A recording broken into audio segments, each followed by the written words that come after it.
Rádio Educativa FM. Bom gosto na programação musical. Começa agora, Giro Rio Preto. Informação. Bom dia, Rio Preto. Agora são 8h30. Estamos ao vivo aqui do estúdio da Rádio Educativa FM com mais um Giro Rio Preto, trazendo informação e serviço de utilidade pública. E hoje tem vaga de emprego no Giro Rio Preto. São mais de 30 disponíveis para quem está à procura de recolocação no mercado de trabalho. Hoje também tem dicas de lazer e cultura. São os eventos que rolam a partir de hoje até o fim de semana na cidade. Você vai conhecer um pouco também do trabalho de um dos artistas primitivistas riopretenses mais conhecidos no país e fora do Brasil também. A gente conversou com o Orlando Fusinelli e vai exibir e veicular para você aqui no Giro Rio Preto a partir de agora.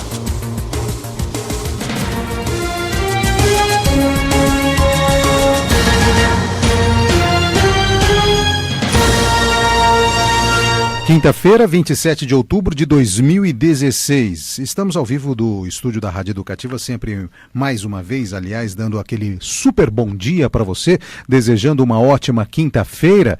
Afinal de contas, o fim de semana já está pintando por aí, está na portinha já, né? Já dá para sentir até o cheirinho da sexta-feira. Então, meu amigo, felicidade, use esse resto de energia para fazer o bem, use esse resto de energia para fazer o bem para você mesmo. Mas vamos falando de coisa boa aqui no Giro Rio Preto também, porque afinal de contas nós estamos na melhor cidade do estado para se viver e na segunda melhor do país.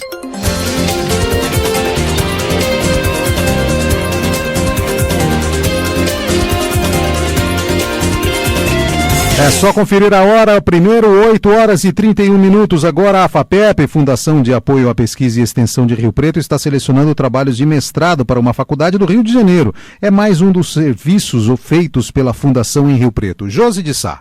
No ano em que completa 2 décadas de existência, a FAPERP, Fundação de Apoio à Pesquisa e Extensão de Rio Preto, conquista mais um marco para sua história: realizar o processo seletivo para cursos de mestrado das faculdades IBMEC do Rio de Janeiro. A entidade faz parte da DeVry, grupo internacional norte-americano, presente em mais de 55 países e parceiro estratégico da Fundação desde 2014.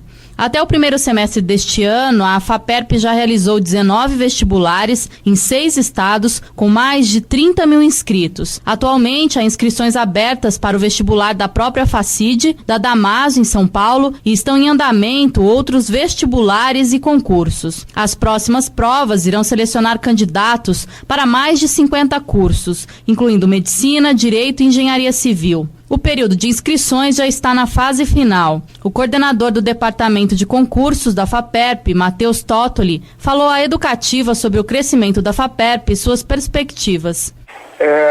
O trabalho de mestrado, de fato, o processo seletivo de mestrado é algo que nos anima muito por ser uma nova frente de trabalho, né? O departamento até então trabalhava com os concursos públicos, a partir de 2014 com os vestibulares, né? E agora estamos iniciando essa frente com a seleção de mestrado. A atuação nesse momento se restringe ao IBMEC. O IBMEC é um grupo educacional sólido, né? É reconhecido pela Editora Abril no Dia do Estudante 2016 como o melhor curso de administração do Brasil. Então é um curso muito reconhecido. Para nós é uma honra poder estar participando nessa fase da seleção do mestrado profissional. Eles têm mestrado profissional em 2 áreas, na área de administração e na área de economia. Eu creio que o grande destaque mesmo do semestre da FAPERP sejam os vestibulares. Nós realizamos nesse mês de outubro 19 eventos para 14 instituições. Isso está distribuído em 12 unidades da nossa federação, 12 estados diferentes. O grande desafio é o desafio logístico, porque a parte de seleção, de preparação de materiais e provas é uma prática comum da FAPERP, né? A FAPERP já realiza esse tipo de trabalho desde o ano 2000 com mais de 200 seleções, né? De todos os portes e tamanhos. A gente tem, por exemplo, como um marco na história da FAPERP, um trabalho para o governo do Estado de São Paulo com 180 mil candidatos, né? Trabalhos com 50 mil, com 40 mil, mas esse trabalho específico dos vestibulares, ele tem um desafio logístico muito grande por estar espalhado em 12 estados diferentes. Creio que essa seja assim, o sucesso desse evento, e foi um sucesso, é algo a se comemorar e algo para a gente ficar, de fato, muito contente. Matheus também falou da estrutura da FAPERP, do andamento dos projetos e do que significa esse crescimento para a instituição e para a cidade de Rio Preto, que recebe da Fundação, que não tem fins lucrativos, vários projetos na área de educação e cultura. Hoje, na estrutura da FAPERP, tudo é produzido, desde a elaboração do edital, a apreciação técnica do edital, até o último ponto do processo, que é a entrega do resultado final, é tudo produzido internamente, desde a parte gráfica, impressão, tudo a gente já tem estrutura para realizar interno. É logicamente que, dependendo da área de atuação das bancas, a gente conta com o apoio da universidade, principalmente da Unesp, né, com profissionais da Unesp de diversos campos espalhados pelo estado. Mas a estrutura de organização é toda interna, toda feita em São José do Rio Preto. Nós estamos com o concurso da Votoprev, é o Instituto de Previdência de Votuporanga. Ele está numa fase de provas práticas. Nós temos algo que a gente sente muito orgulho de trabalhar também, que é o vestibular da Faculdade Damásio, de São Paulo. A Damásio, essa reconhecida pelo curso de Direito e pelos cursos preparatórios para concurso, né? Eles têm mais de 200 unidades no país, e nós somos os responsáveis pelo terceiro ano de organizar o vestibular para Direito deles. E temos o mestrado do IBMEC, os que estão em aberto para inscrição. E nós estamos finalizando 2 projetos, que é o vestibular de Medicina da FACID. As provas foram aplicadas no domingo, agora dia 23, e o vestibular do Unifavip, que é de Caruaru, Pernambuco. E, de fato, para nós é um orgulho poder trabalhar na FAPERP e ver o ponto que a FAPERP chegou nesses projetos, a ponto de ter uma atuação nacional. Eu creio que isso merece destaque para São José do Rio Preto, porque a FAPERP, por ser uma fundação sem fins lucrativos, né, ela acaba retornando o resultado dos seus projetos para a própria comunidade. E ser reconhecida nacionalmente, eu acho que traz um prestígio para o município de Rio Preto, que é o que para nós é motivo de muito orgulho. Quem quiser conhecer mais o trabalho da FAPERP, além de poder se inscrever em seus projetos e processos seletivos, o endereço na web é o faperp.org.br. Josi de Sá, para a Rádio Educativa FM. 8h38 agora. Olha, há 22 anos, o SESC desenvolve um programa de segurança alimentar e nutricional para combater a fome e o desperdício de alimentos também. Aliás, algo muito importante combater o desperdício de alimentos, hein? Todo mundo deveria aprender um pouco em relação a isso, porque a gente desperdiça muito alimento em casa, coisa que poderia ser utilizada de forma assim que pudesse alimentar muito mais tempo a nossa família. Esse programa que é desenvolvido no SESC, ele chama Mesa Brasil e funciona baseado em ações educativas e de distribuição de alimentos. A Letícia Greco conversou com a coordenadora desse programa em Rio Preto. Além de atuar nas áreas da promoção de cultura e lazer, o SESC também desenvolve projetos sociais. Um deles é o Mesa Brasil, que tem o objetivo de combater a fome e o desperdício de alimentos por meio de ações educativas como cursos, oficinas e palestras e de distribuição de alimentos. Em Rio Preto, o SESC atende 52 instituições que recebem alimentos por meio de parcerias estabelecidas entre o programa e empresas do ramo de alimentação. A nutricionista Denise Andréu, responsável pelo programa em Rio Preto, explica mais sobre o Mesa Brasil. É um programa de segurança alimentar. A gente trabalha com o sistema de colheita urbana, basicamente coletando onde sobra e entregando onde falta, né? Então, aqui em Rio Preto nós temos 52 instituições sociais que são cadastradas no programa e elas recebem semanalmente uma complementação das suas refeições através das doações que o programa pode oferecer, que podem ser então frutas, verduras e legumes, né, ou produtos industrializados que seriam excedentes ou quebra, né, de alimentos do comércio ou da indústria. E além das doações, né, o programa também ele tem uma série de ações educativas, desde assim coordenadores das instituições, quanto os atendidos, né, sejam crianças, adolescentes, idosos, adultos, as cozinheiras das instituições também recebem capacitações a respeito de boas práticas. Então, a gente acredita que é um trabalho, né, educativo também, porque você ensina as pessoas a aproveitarem melhor os alimentos, as partes não convencionais, como as cascas, os talos, né. O programa Mesa Brasil atua em Rio Preto há 12 anos. A nutricionista Denise Andréu comenta que mais do que distribuir alimentos, o programa também tem como objetivo acompanhar as instituições atendidas para ensinar e dar dicas sobre como aproveitar melhor os alimentos. Existe esse acompanhamento periódico, né, das instituições. A gente faz ação educativa diretamente com as crianças ou com os idosos. Eu fiz um ano todo, a gente atende 5 casas, asilos, né, e teve um ano que nós fizemos uma ação educativa em todos eles, ao longo do ano. Até a gente publicou um artigo que saiu esse mês na revista Segurança Alimentar da Unicamp, com os resultados desse trabalho. E foi muito legal, né, porque a gente percebe que a gente pode levar o conhecimento para as pessoas, né, inclusive os idosos mesmo, mas existem também as ações educativas, as oficinas, os cursos que são oferecidos aqui no SESC, e aí as cozinheiras ou os cozinheiros das instituições, eles vêm até aqui, né,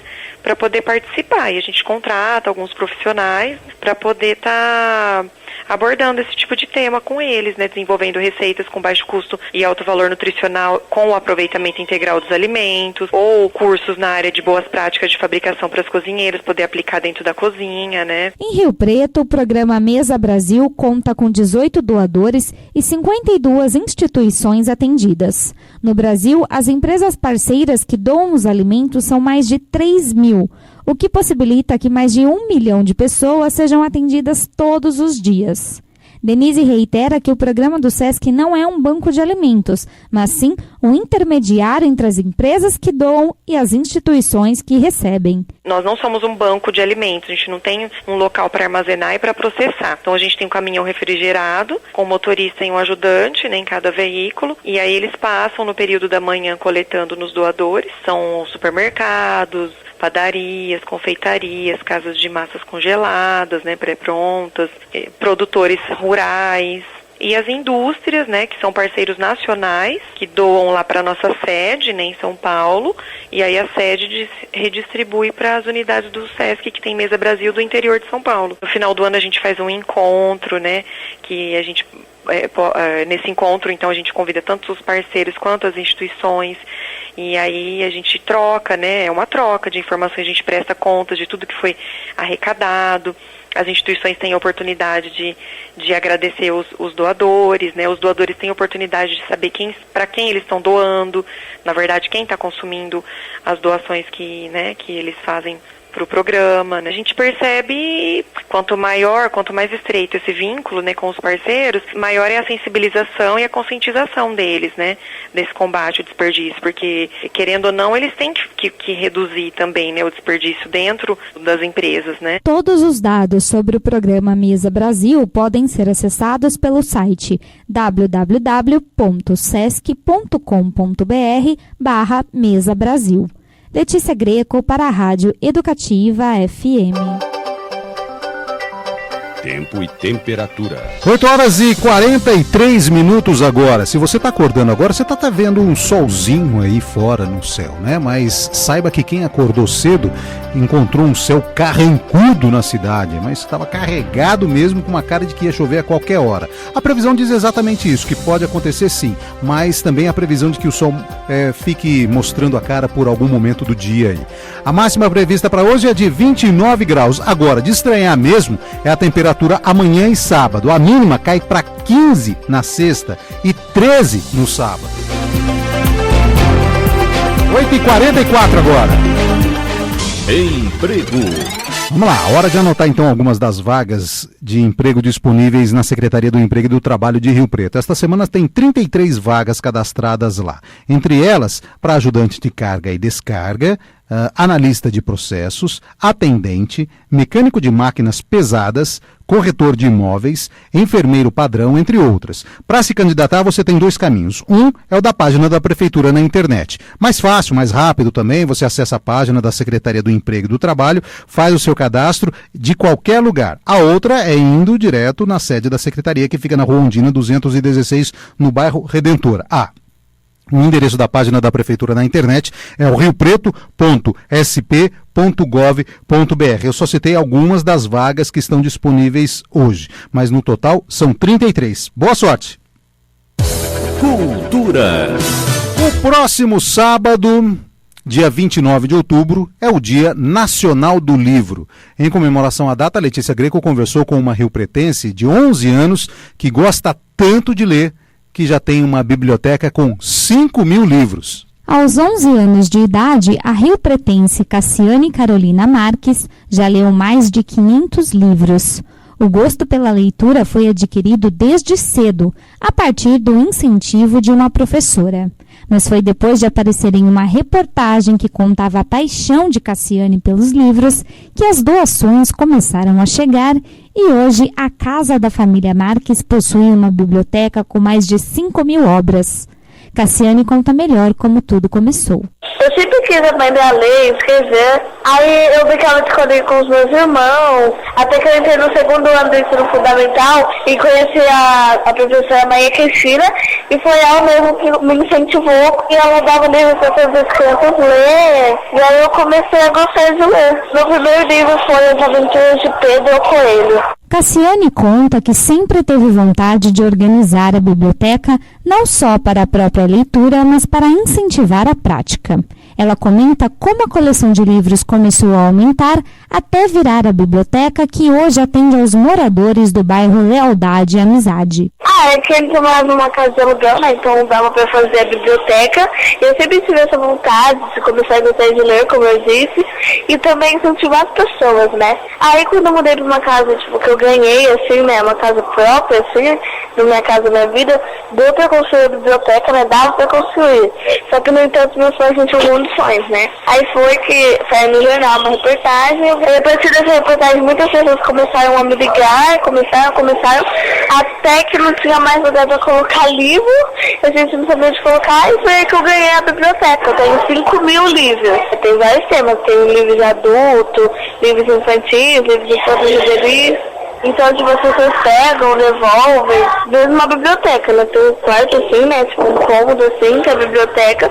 As pessoas vão lá, pegam os livros, devolvem. Além de leitora, agora a Cassiane também virou escritora. No último dia 22, ela lançou, aos 11 anos, o livro infantil Tanto Faz ou Qualquer Coisa, pela editora HM, e diz que pretende continuar atuando na área. Cassiane também fala do projeto da biblioteca itinerante que deve lançar em breve. Eu lancei o meu livro, né, recentemente. São várias histórias infantis, né, que eu publiquei numa editora aqui de Rio Preto mesmo. E o lançamento foi sábado, dia 22. É mais mesmo para o público infantil.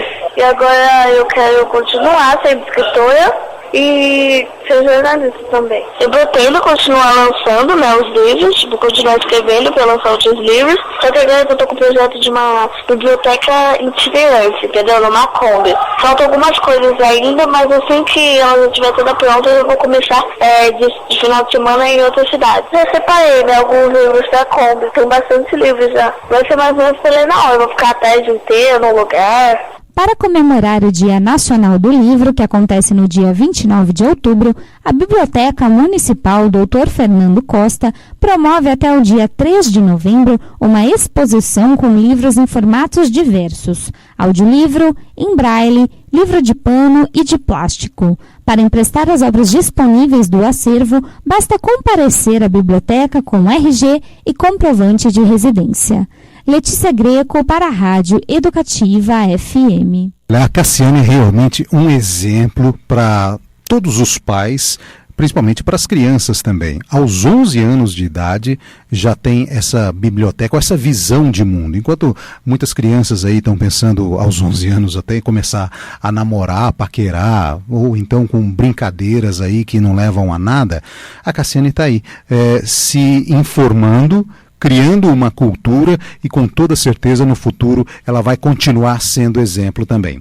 Bom, hoje é quinta-feira, dia 27 de outubro de 2016, a gente já vai adiantar para vocês o que vai rolar no fim de semana, a partir de hoje, amanhã, sábado e domingo, em São José do Rio Preto. Por isso, a gente vai conversar com a Josi de Sá, mas dessa vez a gente vai falar ao vivo com ela vai conversar por telefone também, e vai aproveitar e vai informar também, porque ela está em algum ponto aí de São José do Rio Preto, vai informar também como é que está o trânsito pra gente. Bom dia, Josi, você começa por onde?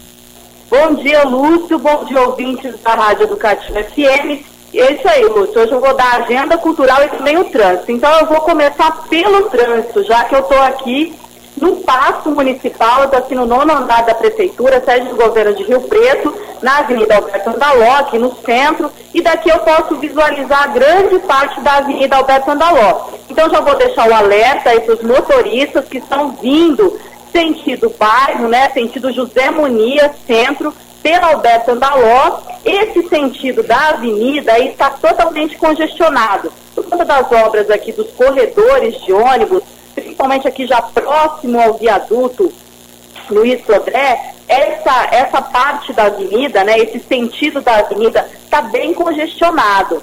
Então, eu vou deixar um alerta para os motoristas que tiverem um pouco de pressa, para pegar aí as avenidas, as ruas paralelas, para poder conseguir chegar aqui ao centro. Outro lugar também que a gente está com congestionamento é na Vila Maceno, sentido também centro, na rua Alberto Supredini. Lá houve a queda de uma árvore. E aí o trânsito também está um pouco complicado, então eu alerto os motoristas para pegar aí as ruas paralelas, pegar desvios para poder chegar mais rápido ao centro, né? Bom, em relação ao trânsito, por enquanto é isso. Eu vou aproveitar agora e vou passar a agenda cultural que a gente antecipou, né? Porque amanhã é o dia do funcionário público e nós, como funcionários públicos, não teremos aí o jornal da rádio, né? Então vamos lá. Vamos começar, como é hoje é quinta-feira, eu já vou dar a agenda cultural de hoje, né? Hoje tem show da Nova Velha Roupa Colorida, da banda Eva Luna. Além de canções autorais, como O Fruto, a apresentação conta com releituras do MPB, rock e soul. O show começa às 9h30 na comedoria do Sesc e é gratuito. E ainda hoje também, às 7h30 da noite, o artista plástico Leandro Gabriel e o fotógrafo Daniel Moreira participam do bate-papo Diálogos Artísticos e Fotográficos no Teatro do SESI Rio Preto, onde falam sobre o processo de criação da exposição Catadores, que permanece no SESI até o dia 4 de dezembro. A participação é gratuita. Amanhã tem encontro de humoristas em Rio Preto. Matheus Ceará, Saideira, Marcelo da Nóbrega e Eros Prato desembarcam na cidade para o show de humor Proibidão da Praça. A apresentação começa às 9h da noite no Automóvel Clube e os ingressos podem ser adquiridos pelo site megabilheteria.com. Também amanhã, às 9h da noite, a cantora Fafá de Belém se apresenta em Rio Preto com o show Guitarradas do Pará, em comemoração aos seus 40 anos de carreira. No repertório, as canções que marcaram a carreira da artista, acompanhada pelos conterrâneos Manuel e Felipe Cordeiro. A apresentação começa às 9h da noite, no ginásio do Sesc Rio Preto, e os ingressos podem ser adquiridos na bilheteria ou no site do Sesc, que é sescsp.org.br. No sábado, a partir das 4h da tarde, o Empório Santo Lúpulo e o Bar do Alemão promovem o Biergarten, edição especial da Oktoberfest. O evento é inspirado nos jardins de cerveja alemães do século XIX e acontece no Shopping Guatemi, com comidas típicas, diversos tipos de chopp e muita música. No sábado à noite, é a vez dos atores Kaique Brito e Rodrigo Simas se apresentarem em Rio Preto com a comédia dramática Dois Perdidos numa Noite Suja. Na peça, os atores representam os personagens Tonho e Paco. e utilizam diálogos ríspidos e humor sarcástico para falar sobre sentimentos, valores e sonhos. A apresentação acontece no Teatro Municipal Humberto Simbaldi Neto, às 8 horas da noite, e os ingressos podem ser adquiridos pelo site megabilheteria.com. E tem mais, Lúcio. Também no sábado à noite, o cantor Almir Sater se apresenta no Vila Rica Eventos a partir das 10h30 da noite. Conhecido como um dos melhores violeiros do Brasil, Almir Sater gravou o primeiro disco solo em 81, sendo um dos seus maiores sucessos a música Xalana e Um Violeiro Tonto. Após o show de Almir Sater, a noite será encerrada com a apresentação da banda Raizeiro. Os ingressos também podem ser adquiridos pelo site megabilheteria.com. No domingo, às 3 horas da tarde, os cãezinhos da série Patrulha Canina desembarcam em Rio Preto para a apresentação de um show voltado para toda a família. O show acontece no Teatro Paulo Moura e os ingressos podem ser adquiridos no site megabilheteria.com. Ainda no domingo, às 4 horas da tarde, a companhia Lígia Aidar apresenta o bailinho de Halloween, Gostosuras ou Travessuras, no Shopping Guatemi. A ação faz parte do projeto Domingo é Dia de Teatro, que a cada semana apresenta uma peça de teatro diferente de graça. Ainda no domingo, às 5 horas da tarde, o youtuber Pedro Rezende, do canal Rezendério, apresenta a peça O Paraíso, que é a continuação da série de mesmo nome lançada em seu canal do YouTube, que reúne 3 bilhões de visualizações. A apresentação acontece no Teatro Paulo Moura e os ingressos podem ser adquiridos no site megabilheteria.com. Então, hoje eu fico por aqui. Excelente final de semana e até segunda. Com você, Lúcio. 5 minutos agora para as 9 horas da manhã. Segue o Giro Rio Preto, então, com mais informação e serviço de utilidade pública agora. A gente vai ouvir agora um dos artistas mais conhecidos dentro e fora do Brasil quando o assunto é arte primitivista. É o riopretense de coração, Orlando Fusinelli. Ele é o nosso prata da casa de hoje e conversou com a Josi de Sá sobre sua carreira. Rio Preto é reconhecida como um celeiro de artistas da arte primitivista, a arte naif. E Orlando Fusinelli é um destes nomes. Beirando os 70 anos de idade, se mantém ativo, pintando em telas e objetos inusitados a vida cotidiana do campo, da cidade, as atualidades, as lembranças da infância, sem deixar de lado a crítica social. Com uma exposição acontecendo durante essa semana na Unesp Bilce, Fusinelli contou um pouco da sua história com a arte e como tudo começou há mais de 30 anos. Eu tenho 68 anos, 36 de arte. Bom, eu sempre gostei de pintura, né? Desde quando eu era criança, né? Eu venho de uma família simples, humilde. Trabalhei em roça até os 22 anos de idade e eu sempre gostei disso aí. Mas, sim, só gostar, porque não tinha nem condição de fazer nada e nem tinha a pretensão de chegar até onde eu cheguei. Porque eu acho que muitas coisas foram acontecendo consequência do começo de tudo, né? Porque na realidade eu comecei a pintar mesmo depois que eu vim para Rio Preto. Que eu vim de Araraquara, eu morava em Araraquara e trabalhava em Ribeirão. E aí eu vim para Rio Preto. Rio Preto é uma cidade maravilhosa, né? Eu me dei muito bem. E depois eu comecei a frequentar lá na biblioteca, no térreo da biblioteca, se reunia os artistas de Rio Preto, que são o tempo do Malagoli, o tempo do Adelino Malagoli e do Cláudio Malagoli, do Zé Lopes, todo esse pessoal mais antigo se reunia lá no domingo. E eu comecei a me aproximar daquilo, porque eles pintavam lá ao vivo e muitas vezes faziam um comentário, um comentava o trabalho do outro. Isso tudo foi me despertando cada vez mais. E eu comecei a pintar por minha conta. Mas o que eu gostava era arte acadêmica, né? Eu nem sabia que existia arte naif, primitiva, essas coisas, eu nem sabia, né? Fusinelli considera-se um primitivista incidental, resultado de sua pouca intimidade com as técnicas de pintura acadêmica e, segundo ele, de um pouco de sorte em ter se tornado conhecido entre os grandes da arte naif. Então, por mais que eu fizesse para chegar perto do acadêmico, eu caía sempre no primitivo, né? Porque eu não sabia desenhar, não sabia que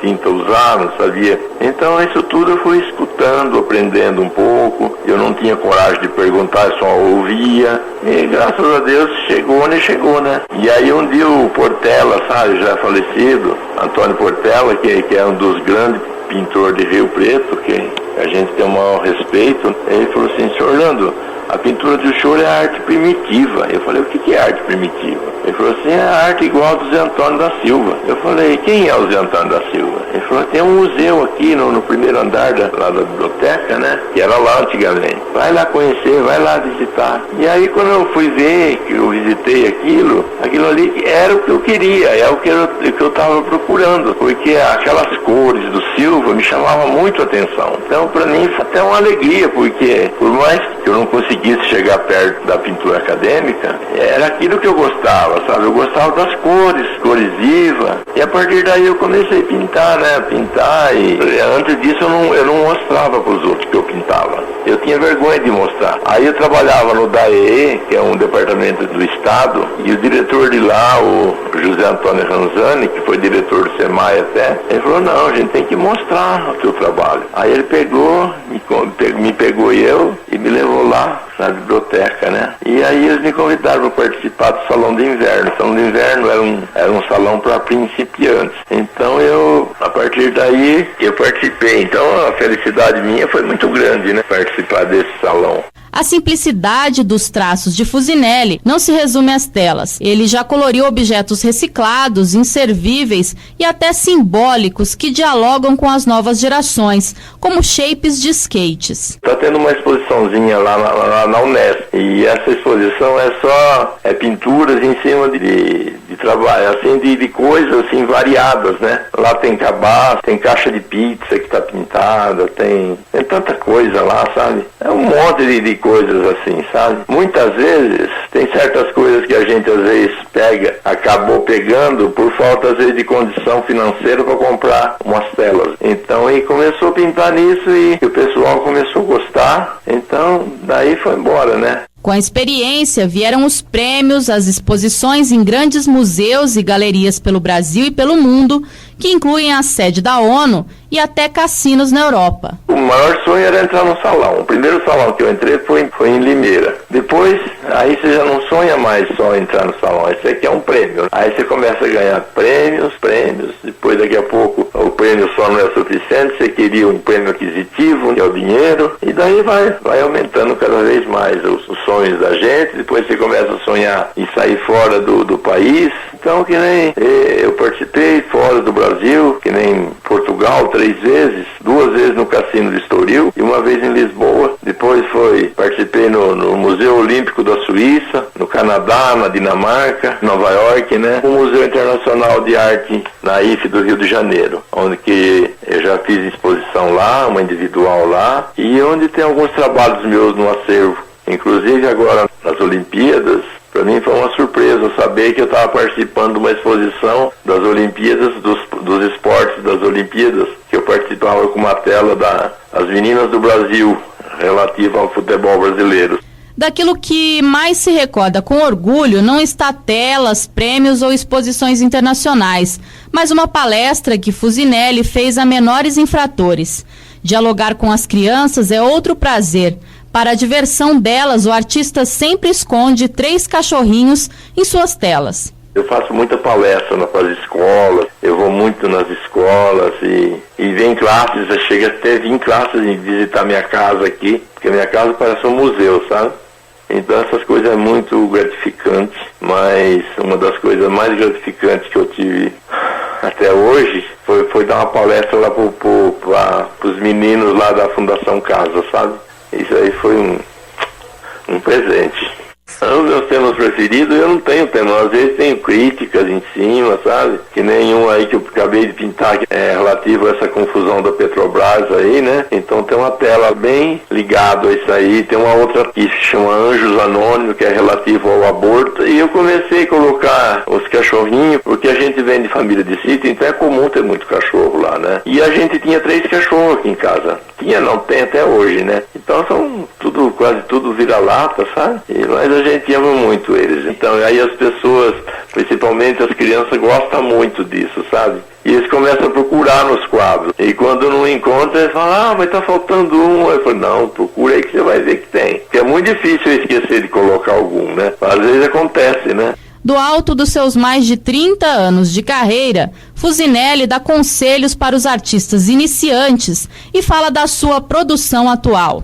Olha, eu acho que quando a pessoa começa a pintar, em primeiro lugar, a pintura é uma terapia. Se você está pintando, você está criando, você não tem tempo de pensar besteira, encher a cabeça de bobagem. Não pensa não que você já vai começar a pintar e vai viver só da arte, não, viu? Que é um caminho difícil, viu? É muito difícil e a gente sabe que não é tão simples assim, que às vezes a fama é maior do que o retorno financeiro. A gente tem um nome já respeitado, graças a Deus a gente sempre vendeu alguns trabalhos, então teve algum retorno em relação a isso, mas não é tão fácil não.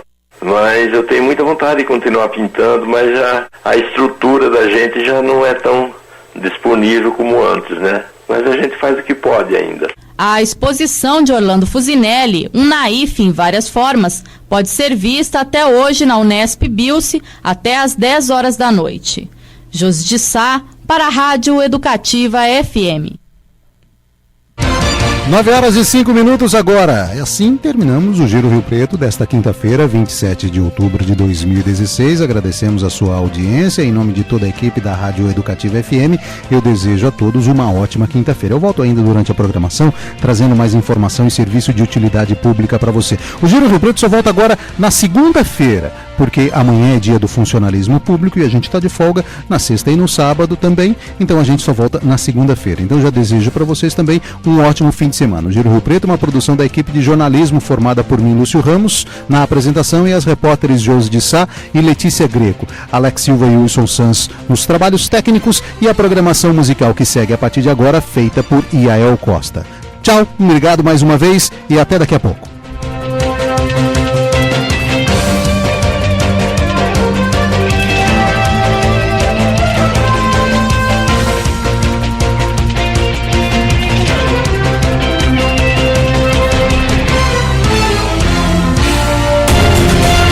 Você ouviu Giro Rio Preto.